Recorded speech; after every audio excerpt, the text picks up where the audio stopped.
Bien, mis hermanos, en esta mañana nosotros vamos a continuar con nuestra serie de sermones de la carta del apóstol Pablo a Tito, capítulo 2, y hoy nos corresponde los versículos del 11 al 14. Tito, capítulo 2, versículos 11 al 14, y he titulado este sermón Gracia de principio a fin. Gracia de principio a fin. Dice el texto: porque la gracia de Dios se ha manifestado, trayendo salvación a todos los hombres, enseñándonos que negando la impiedad y los deseos mundanos, vivamos en este mundo sobria, justa y piadosamente, aguardando la esperanza bienaventurada y la manifestación de la gloria de nuestro gran Dios y Salvador Cristo Jesús, quien se dio a sí mismo por nosotros para redimirnos de toda iniquidad y purificar para sí un pueblo para posesión suya, celoso de buenas obras. Amén. Oremos. Padre, nosotros no somos merecedores de este gran privilegio que es ser portavoces de tu verdad.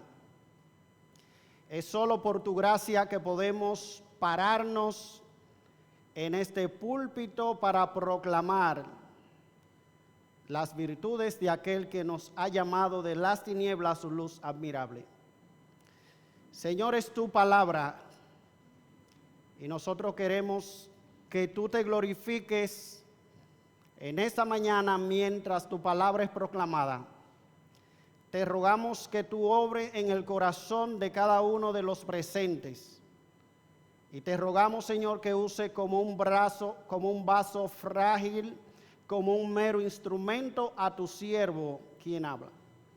Que tu Santo Espíritu, Señor, se manifieste con poder y que tu palabra sea proclamada con toda autoridad.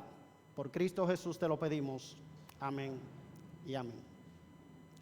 Es probable, mis hermanos, que la experiencia de muchos aquí en esta mañana sea como la de alguno de los ejemplos que voy a citar a continuación. Imagínese un joven de nombre Carlos que conoció a Cristo en su juventud adulta ya, y todo en su vida cambió por completo. Él dejó de beber, dejó de emborracharse y dejó una vida de promiscuidad sexual. Pero con el tiempo la vida de Carlos parecía estar estancada. En apariencia todo parecía estar normal. Él parecía una persona muy respetable, pero quienes estaban a su alrededor sabían que era una persona con un genio insoportable. Era el tipo de persona a la cual nadie se atrevía a llevarle la contraria. Por otro lado, tenemos el ejemplo de Carla. Es una joven que conoció a Cristo en su edad muy temprana. No decía malas palabras, no robaba, no practicaba promiscuidad y no cometía tampoco ninguna de la clase de pecado por los cuales nosotros normalmente juzgamos a las personas. Ella era una joven que creció en el Evangelio, pero algo pasaba con Carla. Ella no sentía ningún gozo en su vida cristiana. Ella iba a la iglesia de manera inconsistente, y cuando estaba con alguien en el ambiente de la iglesia, se le veía como que ese no era el ambiente que ella disfrutaba. Así que por lo regular ella se encontraba los cultos de la iglesia muy aburrido y pesado. En realidad ella prefería estar en otro lugar. En tercer lugar, tenemos a José, que es un miembro activo de la iglesia, participa de varios ministerios y no se pierde ninguna actividad en la iglesia. Pero algo pasa con José. José lleva una doble vida. Él guarda secretos que los hermanos en la iglesia no conocen. Lleva una vida promiscua y se junta con amigos de muy mala reputación, con quienes visita lugares nocturnos y con los cuales se embriaga. Los casos de estos hermanos o aparentes hermanos han salido a la luz y son de dominio público en la iglesia. Algunos hermanos se juntan, están conversando y alguien dice, ¿y habrá esperanza para estos hermanos? ¿Hay esperanza de cambio? ¿En realidad hay esperanza para ellos? Mis hermanos, Pablo responde a esta pregunta en este texto que nosotros hemos leído en esta mañana. Recordemos, como vimos en el capítulo 1, que Pablo dice que los cretenses eran personas mentirosas, ellos eran malas bestias y ellos eran glotones ociosos. Pero él esperaba por la gracia de Dios que ese pasado de pecado no sea lo que caracterice la vida de estos hermanos en la isla de Creta. Ellos debían ser personas sanas en la fe. Y es porque el evangelio había llegado a la vida de estas personas que ellos debían ser personas cambiadas, personas diferentes. Y es por eso que en el capítulo 2 Pablo comienza diciendo, pero tú hablas lo que está de acuerdo con la sana doctrina. ¿Y qué es lo que está de acuerdo con la sana doctrina? Que la vida que nosotros vivimos debe corresponder con el evangelio que hemos creído, con el evangelio que nosotros profesamos. Y es de ahí que los hombres mayores en la iglesia deben tener ciertas cualidades que nosotros ya hemos visto. Las mujeres ancianas también deben cumplir con ciertas cualidades de carácter. Las mujeres jóvenes también en la iglesia, a lo cual le dedicamos unos 4 sermones desde este púlpito, así como los jóvenes y también los siervos debían comportarse de una manera digna del evangelio. Pero ¿de dónde ha de salir la fuerza? ¿Dónde ha de salir el combustible para que nosotros podamos llevar el tipo de vida que Pablo dice aquí que tú y yo debemos tener?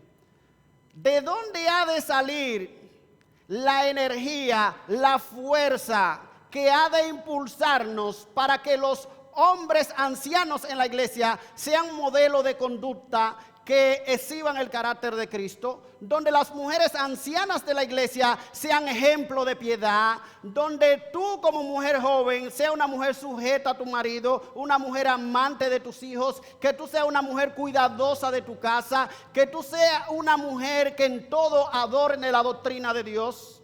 ¿De dónde ha de salir? ¿De dónde ha de salir la fuerza que nosotros necesitamos para ser hombres y mujeres que glorifiquemos a Dios en nuestro trabajo? Esa es la respuesta que el apóstol pasa a darnos en este pasaje que hemos leído. Y él comienza diciendo que la gracia de Dios se ha manifestado para salvación, trayendo salvación a todas personas. Y en esta mañana, hermano, solamente nos vamos a concentrar en 2 realidades transformadoras de la gracia de Dios en la vida del creyente. 2 realidades transformadoras de la gracia de Dios en tu vida y en mi vida. Esas dos realidades tienen que cambiar por completo la manera en que nosotros vivimos.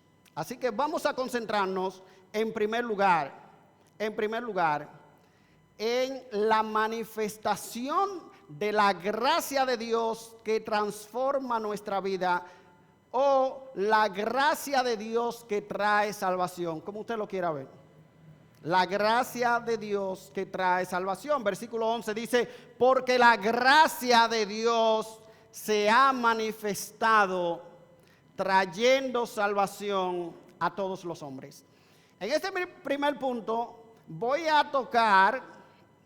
saltar el versículo 12 y el versículo 13 y voy a tratar el versículo 11 y 14 juntos, porque tienen que ver cómo la gracia de Dios nos salva y de qué manera esa gracia de Dios nos salva, porque el versículo 14 dice, quien se dio a sí mismo por nosotros para redimirnos de toda iniquidad y purificar para sí un pueblo propio, celoso de buenas obras. Esa es la manera en la que Dios nos salva. Él se entregó a sí mismo por nosotros, y por eso he de tratarlo junto con el versículo 11, en cómo la gracia de Dios opera salvación en nuestras vidas.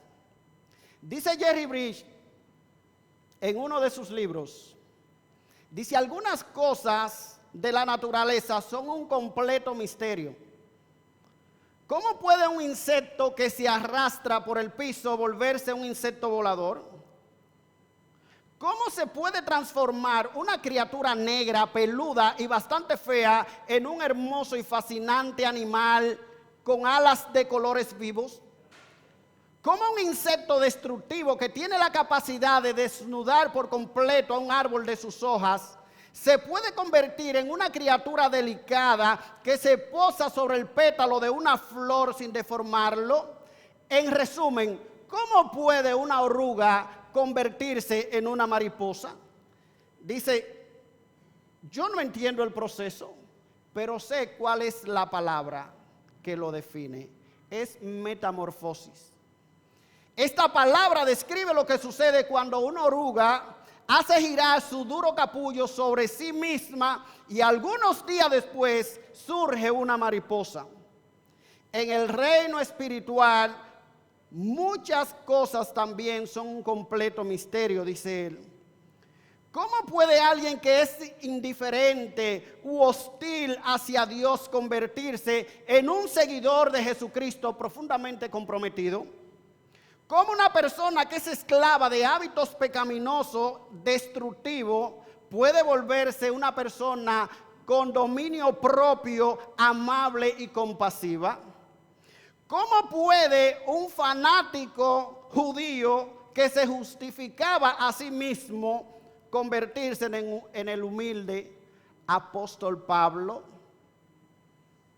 Hermano, simplemente la gracia de Dios es la respuesta a un cambio tan misterioso, pero a la vez tan real y tan radical.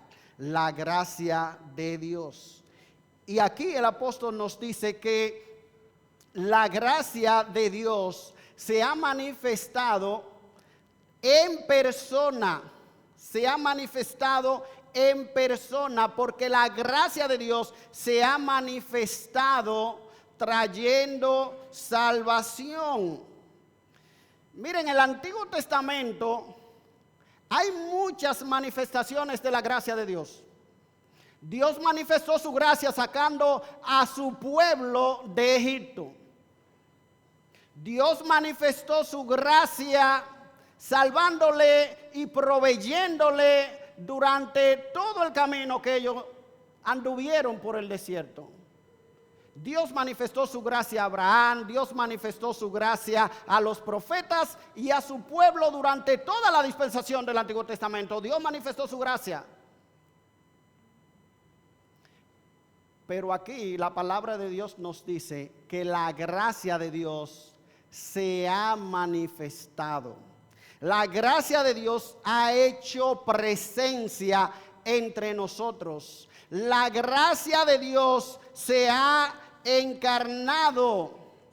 La gracia de Dios, hermano, aquí tiene que ver con la encarnación de la gracia de Dios. La gracia de Dios aquí no es una cosa, es una persona y su nombre es Jesucristo. El Evangelio comienza con la gracia de Dios y Pablo lo que está diciendo es que tu vida, para ser diferente, tiene que experimentar esa gracia de Dios de manera personal. Y experimentar esa gracia de Dios de manera personal es experimentar a esa persona que se llama Jesucristo. Nosotros necesitamos un redentor que nos haga libre. Y los creyentes tenemos un gran redentor en Cristo. Necesitamos ayuda, necesitamos alguien que nos cambie, necesitamos rescate. Y Jesucristo es quien ha venido a este mundo.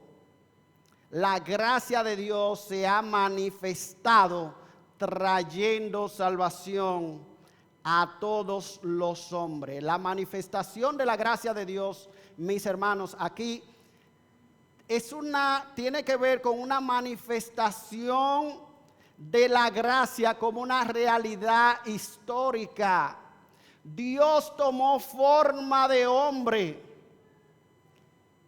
En Jesucristo Él vino y vivió entre nosotros.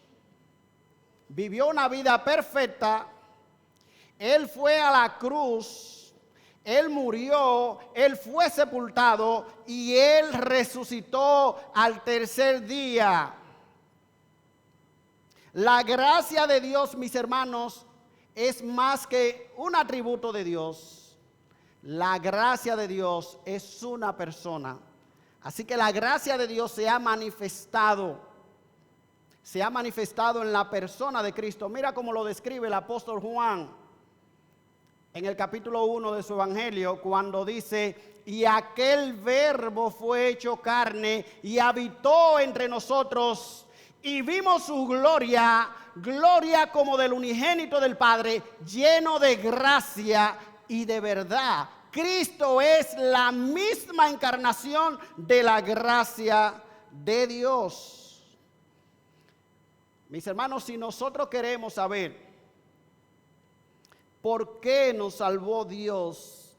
Hemos de buscar la respuesta en su gracia. Su gracia es la única explicación. La gracia de Dios se ha manifestado trayendo salvación a todos los hombres. Ahora, mis hermanos, ¿de qué manera esa gracia te salvó a ti y a mí? ¿De qué manera esa gracia irrumpió en nuestra vida? Versículo 14. Quien se dio a sí mismo por nosotros para redimirnos de toda iniquidad y purificar para sí un pueblo para posesión suya, celoso de buenas obras. La manera en que cuando Cristo aparece en este mundo nos rescata es mediante una muerte sustitutiva. Él se dio a sí mismo. No envió un ángel, Él no envió ningún otro intermediario. Él se dio a sí mismo, dice el texto. Se dio a sí mismo por ti y por mí. Es la manifestación suprema del amor de Dios hacia ti y hacia mí. Cristo se dio a sí mismo por nosotros. Pablo nos dice cuando escribe a los Filipenses capítulo 2 que Él dejó su gloria y se humilló a sí mismo, haciéndose obediente hasta la muerte y muerte de cruz. Él no tomó el ser igual a Dios como cosa que aferrarse. Dejó su posición en el cielo. Es como si pusiese todo el esplendor de su gloria, toda la majestad que le corresponde, que es propia de Él por naturaleza. Es como si Cristo hubiese tomado su manto real, se lo hubiese quitado y lo hubiese puesto a un lado. Y se pone el ropaje harapiento de la naturaleza humana para venir a mezclarse con nosotros. Él se dio a sí mismo por nosotros. Dice el apóstol Pedro, capítulo 2, versículo 24, que Él mismo llevó nuestros pecados en su cuerpo sobre la cruz, a fin de que muramos al pecado y vivamos a la justicia, porque por sus heridas fuisteis vosotros sanados. Él mismo llevó nuestros pecados sobre su cuerpo. Hermano, ¿qué movió a Dios a sufrir de tal manera por ti y por mí? Nosotros no éramos amigos de Dios. Nosotros no estábamos buscando a Dios. Nosotros no éramos alguien que estábamos clamando, Dios, ven en nuestra ayuda. Señor, necesito. No. Todos nosotros éramos contrarios a los caminos de Dios. Cada cual se apartó por su camino. Si bien todos nosotros somos como suciedad, dice la palabra de Dios, toda nuestra justicia es como trapo de inmundicia. No, hermano, nosotros no buscábamos a Dios. Nosotros le estábamos haciendo la guerra a Dios. No había Dios en ninguno de nuestros pensamientos. Y a pesar de que nosotros le rechazábamos, a pesar de que nosotros vivíamos contrario a su voluntad, Él viene del cielo a entregarse por ti y por mí en la cruz. Él se dio a sí mismo. Hermano, la razón por la que tú te llamas ser hijo de Dios y por la que yo me llamo ser hijo de Dios es porque Cristo dio su vida por mí. Es porque Cristo en la cruz dijo: Dios, Padre, no derrame tu ira sobre él, derrámala sobre mí. Y él se convirtió en el recipiente de la ira de Dios, para que tú y yo podamos ser los recipientes de la gracia de Dios, de la misericordia de Dios, del amor de Dios. Él se dio a sí mismo por nosotros. Hermanos, y ese por nosotros significa que Él murió en favor de nosotros y en nuestro lugar. Quienes debían estar en esa cruz y experimentar la ira de Dios y ser consumidos por toda una eternidad bajo el peso de la ira de Dios, éramos tú y yo. Éramos tú y yo. Él no lo hizo por los ángeles que desobedecieron. Él se entregó por nosotros. Por nosotros. Para de esa manera Él poder satisfacer todas las demandas de la justicia de Dios y al mismo tiempo borrar todos nuestros pecados, cubrir nuestros pecados de una vez y para siempre y quitarlo de en medio. Ahora, hermano, eso tiene un propósito, dice Pablo aquí. Él murió por ti, esa gracia fue manifestada y fue manifestada en la cruz de Cristo con un propósito que es triple aquí en el texto. Quien se dio a sí mismo por nosotros para redimirnos de toda iniquidad. Redimirnos de toda iniquidad. Cristo pagó el precio, mis hermanos, para comprar nuestra salvación, para sacarnos del lugar de esclavitud en que nosotros vivíamos y que podamos experimentar la libertad gloriosa de los hijos de Dios. Pero en segundo lugar, Él se entregó en la cruz por ti y por mí, dice el texto, para purificar para sí o para posesión suya un pueblo. Hermano, no basta con que Él nos saca de la esclavitud, que Él nos saque de la cárcel del pecado en que nosotros vivíamos, que Él nos librara de la condenación a la que nosotros estábamos expuestos a causa de nuestro pecado. Él vino a purificarnos, dice la palabra de Dios, vino a limpiarnos, vino a perdonarnos y vino a santificarnos.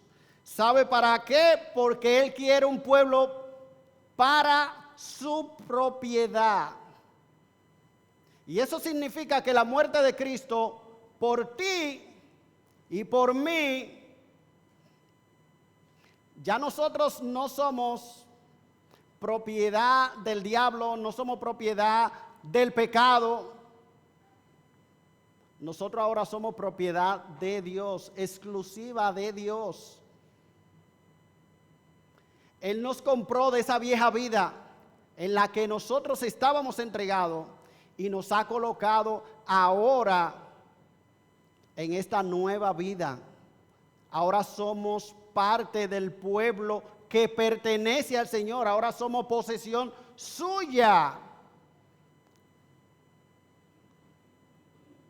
Y dice que Él quiere que ese pueblo sea celoso de buenas obras. Literalmente, el texto dice, un pueblo que está anhelando obrar el bien.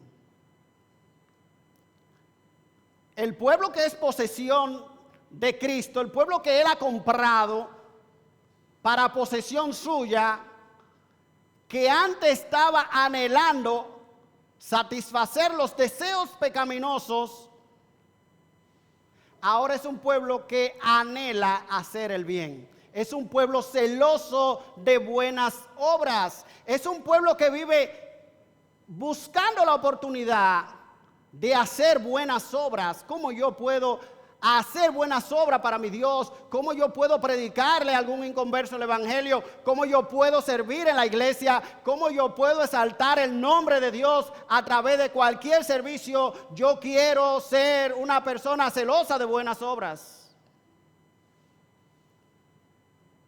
¿Sabe por qué eso es posible, hermano? ¿Sabe por qué ese cambio radical se produce en la vida de todo aquel que experimenta la gracia de Dios? Oh, hermano, porque es que el poder transformador de la gracia se ha manifestado para salvación, y eso trae a la vida del creyente nuevos anhelos. Eso trae a la vida del creyente nuevos aires de libertad.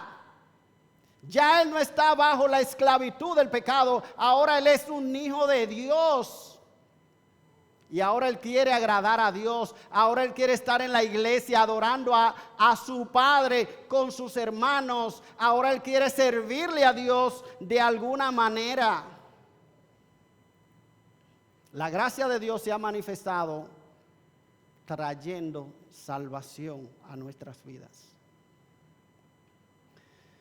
Escuché estas anécdotas o esta ilustración en días pasados. Dice, imagina que tú te encuentras en tu trabajo un día cualquiera y tú estás varios pisos arriba, supongamos en el piso 5, y en el piso 4 comienza un incendio, un fuego voraz que está destruyendo todo. Y llegan los bomberos y están rescatando a las personas,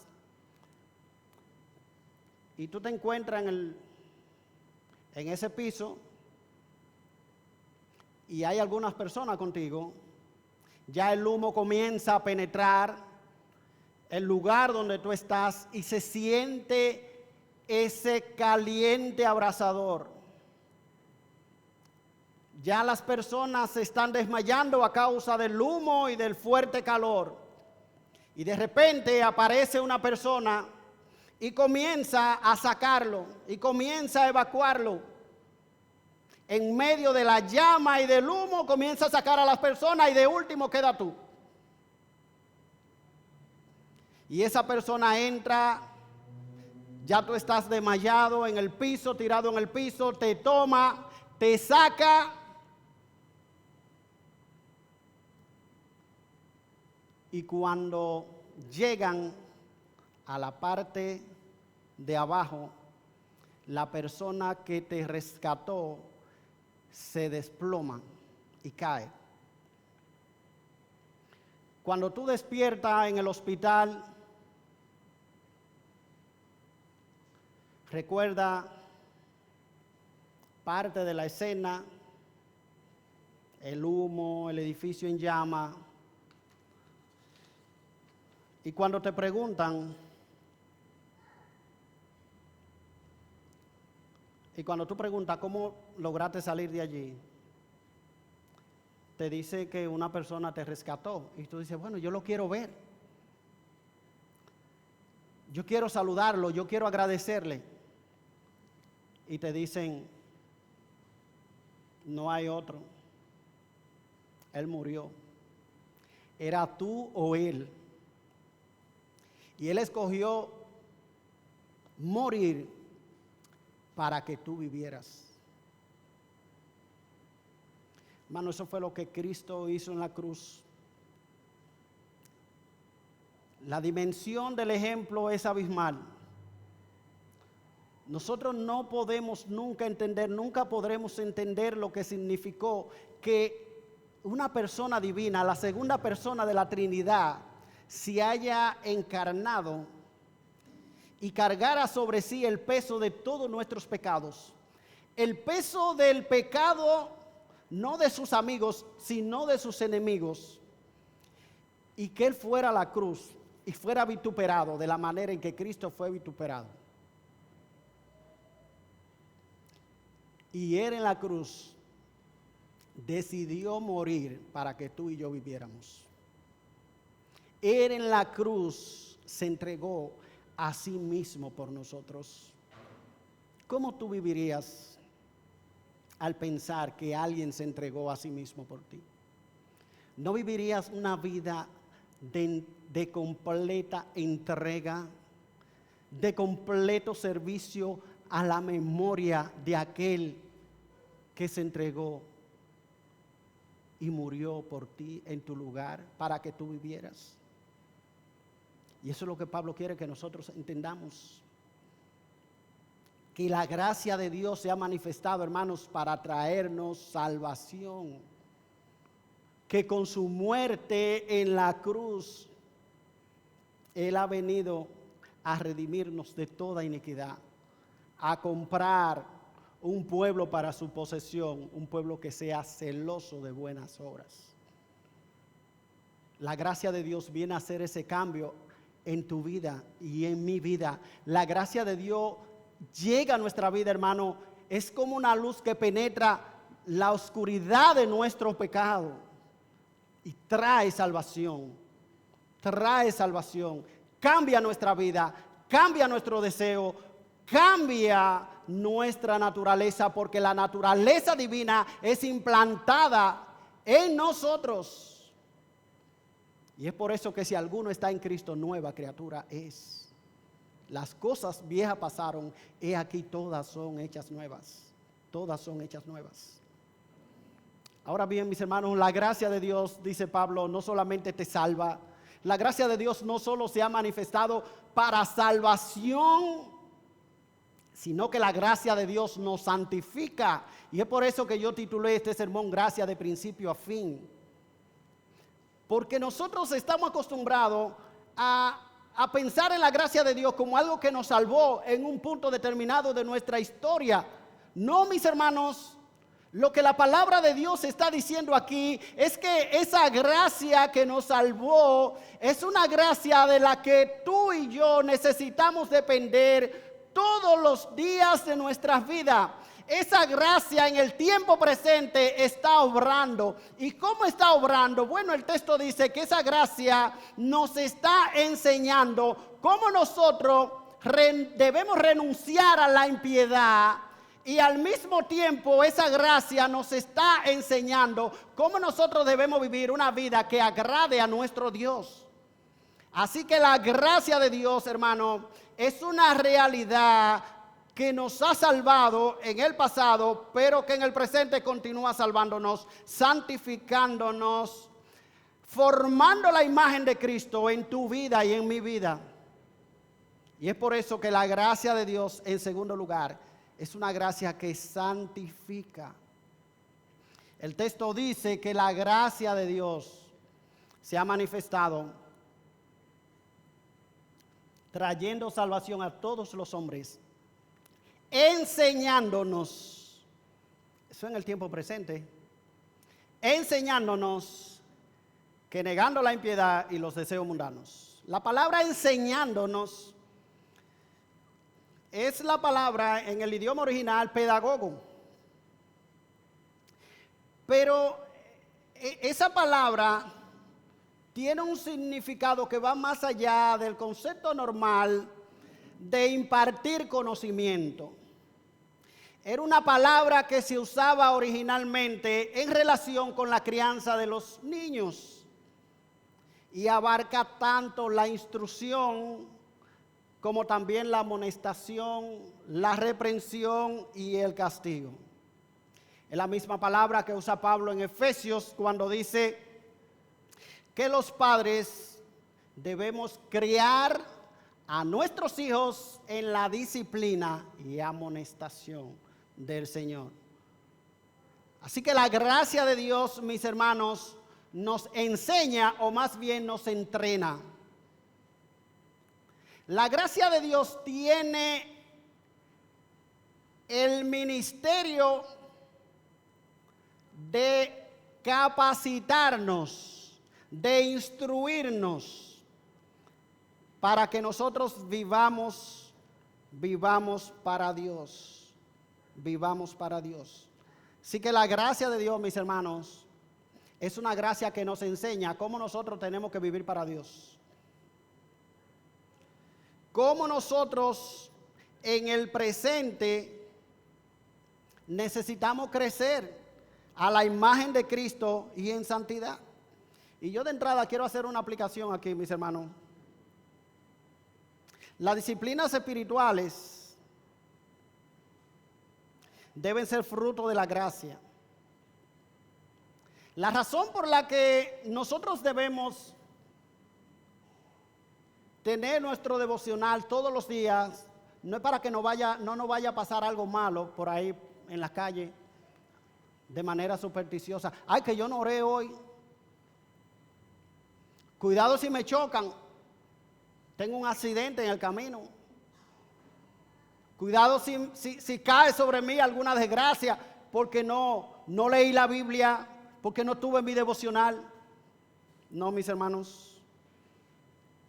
La motivación por la que nosotros debemos leer nuestras Biblias, debemos orar. La razón por la que tú te levantaste esta mañana y viniste a la casa de Dios a adorar a tu Señor junto con tus hermanos. La razón por la que tú sirves en la iglesia, en algún ministerio.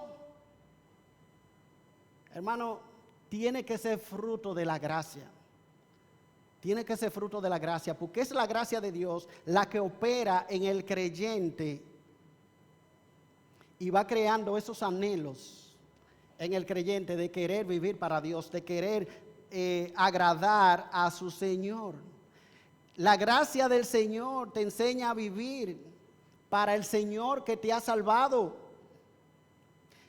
El Evangelio, mis hermanos, no es algo que nosotros guardamos en el armario de nuestra casa una vez creímos. No. El Evangelio es algo que nosotros necesitamos día a día, y un creyente que ha comprendido la gracia de Dios está bien claro de esta verdad. Así que él entiende que necesita depender de su Señor día tras día, y por eso él practica las disciplinas espirituales. Es triste ver las iglesias llenas de personas que aseguran haber confiado en Cristo, pero que la gracia no le está enseñando a renunciar a la impiedad y a los deseos mundanos. Hermano,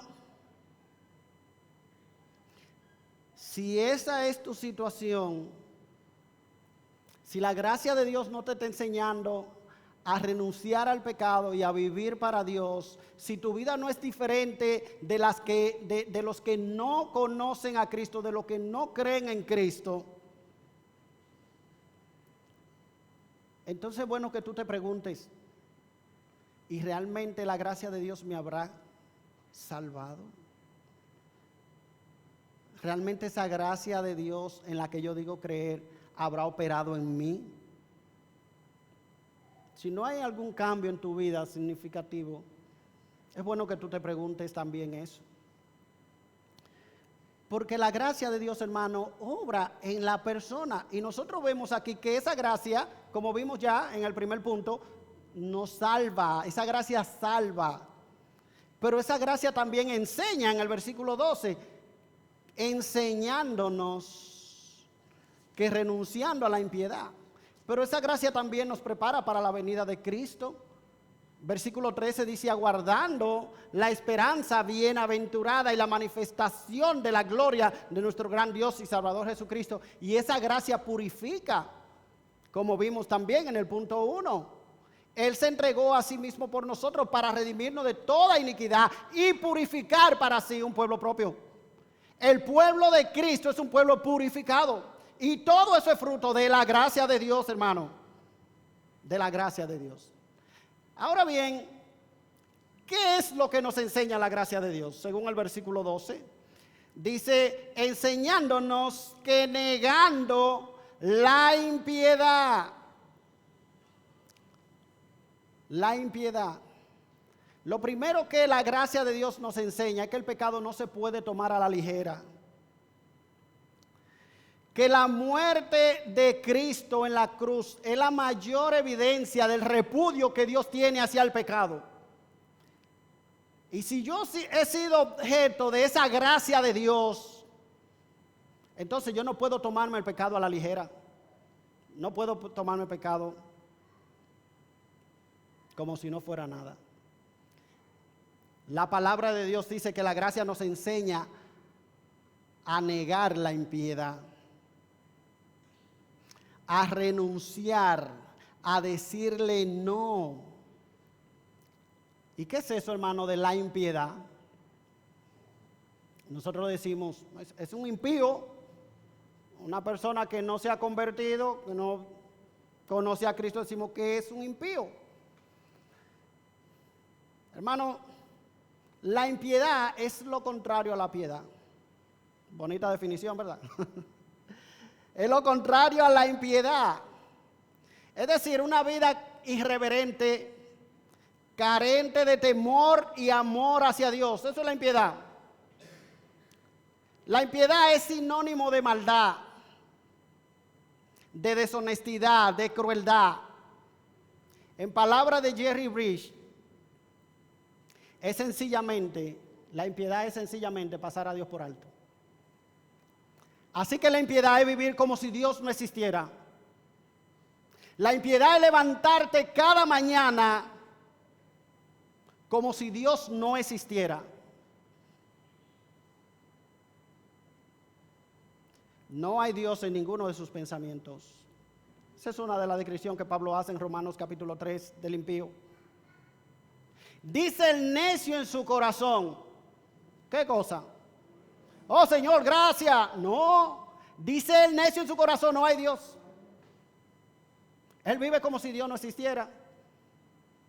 Dios no está en ninguno de sus pensamientos. Hermano, la impiedad es ignorar a Dios, es no tomarlo en cuenta en nuestra vida, en nuestras decisiones. ¿Con quién me voy a casar? ¿Dónde voy a vivir? No tomarlo en cuenta. Es sacar a Dios de nuestra existencia. Eso es la impiedad. Por más moralista que pueda ser una persona. No importa qué tan respetable sea una persona en la sociedad o dentro de la iglesia. Si tú no tomas en cuenta a Dios en tu día a día, si tú has sacado a Dios de tus pensamientos, tú eres un impío. Es falta de temor a Dios. Pablo lo dice en Romanos 1. Dice, habiendo conocido a Dios, no le glorificaron como a Dios ni le dieron gracia. Sí, yo sé que hay un creador. Pero ¿sabe qué? Yo no voy a vivir para Él. Yo no me voy a someter a Él. No le glorificaron como a Dios, ni le dieron gracia. La esencia de la conversión, mis hermanos, es dejar de vivir de espalda a Dios y comenzar a vivir cara a cara a Él. Es cambiar la manera en que vivimos, mis hermanos, porque estamos conscientes de que Dios nos ve. Y es ahí donde la gracia de Dios, hermano, nos enseña, nos educa. Es que cuando nadie me está mirando, yo tengo la conciencia de que Dios me está mirando. Dios me está mirando cuando estoy en la soledad de mi casa, en la soledad de tu cuarto. Dios te está mirando, hermano. ¿Cuántas cosas nosotros nos tenemos de hacer? Porque vemos, qué sé yo, una cámara que nos está enfocando. Hermano, la vista de Dios es más penetrante que cualquier cámara. Él aún discierne lo más profundo, las intenciones. Una cámara puede ver ahí las acciones que tú estás haciendo externamente, pero no ve lo que pasa en tu mente, en tus pensamientos, en lo más recóndito de tu corazón. Pero Dios sí lo ve. Aún no ha subido la palabra en tu boca y aquí ya tú la sabes toda. Ese es nuestro Dios. Y una persona que ha creído en Cristo como su Salvador es alguien que la gracia de Dios está operando en su vida para renunciar a la impiedad. Y él está tomando en cuenta a Dios en todo lo que él hace. En los negocios que hace. En su vida diaria. Cómo él cría a sus hijos. Cómo le hablo a mi esposo. Cómo le hablo a mi esposa. Cómo yo le respondo a otros. Él está mirando mi orgullo. Él está mirando mi envidia. Él está mirando cuáles son esos deseos que controlan mi corazón. Y como yo soy consciente de la presencia de Dios, yo estoy llevando cautivo a la obediencia a Cristo cada uno de esos pensamientos que se acercan a mi vida. Le estoy diciendo, no, yo soy un hijo de Dios. Yo no puedo hacer eso. No puedo hacer eso. Yo vivo ahora de cara a Dios. Soy consciente de la presencia de Dios. Estoy rechazando la impiedad. Y eso es algo que la gracia de Dios está operando en mi vida. Pero también nos enseña a renunciar, dice el texto, a los deseos mundanos. Los deseos mundanos, mis hermanos, son los deseos propios de este mundo. Son pasiones intensas que nos arrastran hacia abajo y que son propias de los hombres mundanos inconversos. En esta misma carta, en el capítulo 3, Pablo dice que eso era lo que caracterizaba la vida nuestra antes de conocer a Cristo. Versículo 3, mírelo como dice: nosotros también en otro tiempo éramos necios, desobedientes, extraviados, y ahora viene la palabra, esclavos de deleites y placeres diversos. esclavos de placeres y deleites diversos. Así vivíamos en otro tiempo. La palabra renunciando es una palabra que Pablo usa, que tiene es un tiempo que existe en el griego, que tiene que ver con algo que yo hago en el pasado, pero que a la vez lo sigo haciendo en el presente. Negando o renunciando a la impiedad. Sí, ya yo renuncié a la impiedad allá cuando Cristo me salvó, pero en el presente yo continúo renunciando a la impiedad. Renunciamos a la impiedad en el pasado y seguimos renunciando a la impiedad en el presente. ¿Y qué nos enseña eso? La gracia de Dios me enseña a renunciar a esos malos deseos constantemente. Es una batalla que tenemos, que nos explica Pablo en Gálatas capítulo 5. Es una batalla que se libra en nuestros miembros y que nosotros día a día estamos peleando esa batalla. ¿Y de dónde viene, hermano, la fuerza, la sabiduría, la gracia? Viene de la gracia de Dios. Viene de la gracia de Dios. Y nos enseña a vivir en este siglo, dice el texto, sobria, justa y piadosamente. No solamente la gracia tiene un aspecto negativo, sino que hay un aspecto positivo. Nos enseña a vivir sabiamente. Y eso significa que vivimos con una mente controlada. Una mente controlada, una mente que está controlada por la palabra de Dios, una mente que está orientada hacia Dios. Es tener dominio propio.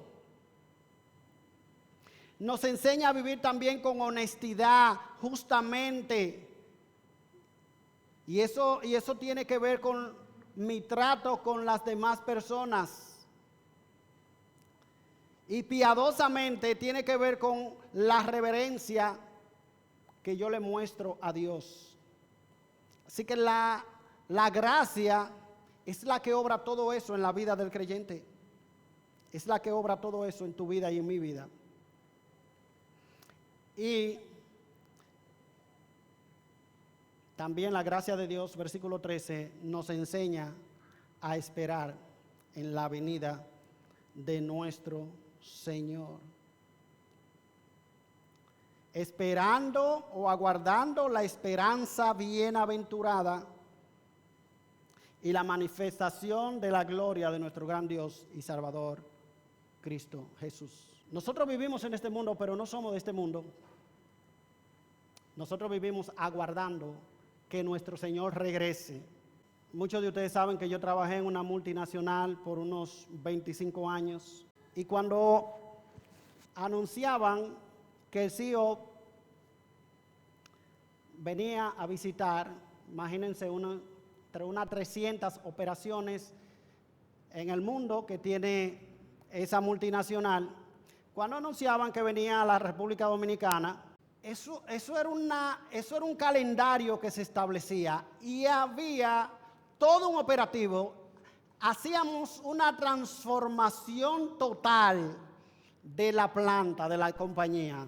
Se pintaba todo, todos los rincones se limpiaban, todas las cosas que no se utilizaban se desechaban.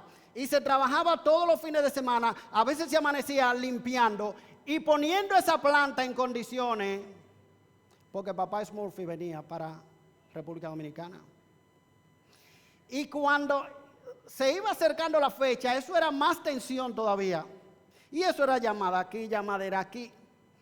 Cuando al fin llegaba el día, nos presentábamos a la empresa 2 y 3 horas antes para coordinar todo. Estábamos bien tempranito, a veces a las 6 de la mañana, ya estábamos ahí coordinando todo, que no se va, para que él se llevara la mejor de las impresiones. Es ser un tiempo de mucha expectativa. ¿Sabe qué, hermano? A la espera que se refiere Pablo aquí no es una espera de que, como cuando usted está en una fila ahí esperando, matando el tiempo. Es una espera así. Es que usted está expectante, pero a la vez usted está haciendo algo en lo que llega a quien usted está esperando. Nosotros los creyentes, dice la palabra de Dios, aguardamos la esperanza bienaventurada de nuestro gran Dios. ¿Sí o no, hermano? ¿Usted no lo espera? Esperamos la esperanza o aguardamos la esperanza bienaventurada de nuestro gran Dios y Salvador Jesucristo. Nosotros esperamos la manifestación en gloria. Y mientras tanto, ¿cómo lo esperamos? De brazo cruzado. Ay, Cristo viene, sí, yo sé que Cristo, Él viene. No, hermano. Lo que Pablo nos está diciendo es que el creyente que espera a su Señor es el creyente que está trabajando día tras día en su vida, porque él no sabe en qué momento su Señor viene. Él aguarda que su Señor venga y por eso él está negando la impiedad y los deseos mundanos. Él no sabe en qué momento su Señor viene y por eso él vive en este siglo sobria, justa y piadosamente, porque él quiere que cuando su Señor venga, él no quiere apartarse avergonzado de la presencia de su Señor. Él quiere que cuando su Señor venga le encuentre haciendo lo que su Señor le encomendó. Oh, hermanos, un día los cielos se abrirán. Un día nuestro Señor descenderá. Y como dice este texto que tenemos aquí, nosotros veremos a nuestro Salvador manifestado en gloria. Aguardamos la esperanza bienaventurada. Y eso significa que es una esperanza bendita, pero también que es una esperanza cierta. Aunque la gente se burle, aunque la gente haga broma acerca de la venida de nuestro Señor, hermano, sepa que lo que algunos tienen por tardanza, no es tardanza en el calendario de Dios. No es tardanza en el calendario de Dios. Él vendrá nueva vez por su pueblo y dice que nosotros veremos la manifestación en gloria. Así que el creyente vive en medio de esas dos manifestaciones. La manifestación de la gracia de Dios y la manifestación en gloria de nuestro Señor Jesucristo. Cuando veamos el esplendor de nuestro Señor viniendo en gloria. Ya no como un bebé que vino y nació en un humilde establo allá en Belén. No como aquel que fue abofeteado, que fue escupido, que fue menospreciado de los hombres. No, mis hermanos, nosotros veremos a nuestro Rey en toda su gloria y en todo su esplendor. Y ese es el Cristo que nosotros esperamos. Y mientras guardamos por Él, hermano, nosotros estamos renunciando al pecado y estamos viviendo una vida para Dios. Para Dios. Hermano, hasta aquí nosotros hemos visto que podemos vivir una vida de santidad porque la gracia de Dios nos enseña. Porque la gracia de Dios nos entrena. Ahora, si nosotros queremos hacer una realidad viva de estas enseñanzas, debemos dejarnos enseñar por la gracia de Dios. Hermano, es en el entrenamiento que la gracia de Dios provee que tú y yo somos ejercitados para decirle que no al pecado y al mismo tiempo para vivir una vida para Dios, para vivir una vida piadosa aquí en este mundo. Así que yo te pregunto, ¿tú te estás dejando entrenar por la gracia de Dios? Hermano, ese entrenamiento de la gracia de Dios no está separado de su palabra. Es por eso que es vital que tú aproveches todos los medios de gracia que Dios ha puesto a tu disposición. Es por eso que muchas veces, hermano, te sientes tan débil ante el pecado y sucumbe ante la seducción del pecado. ¿Sabe por qué? Porque tú no te estás dejando entrenar. No te está dejando entrenar en la gracia, por la gracia de Dios.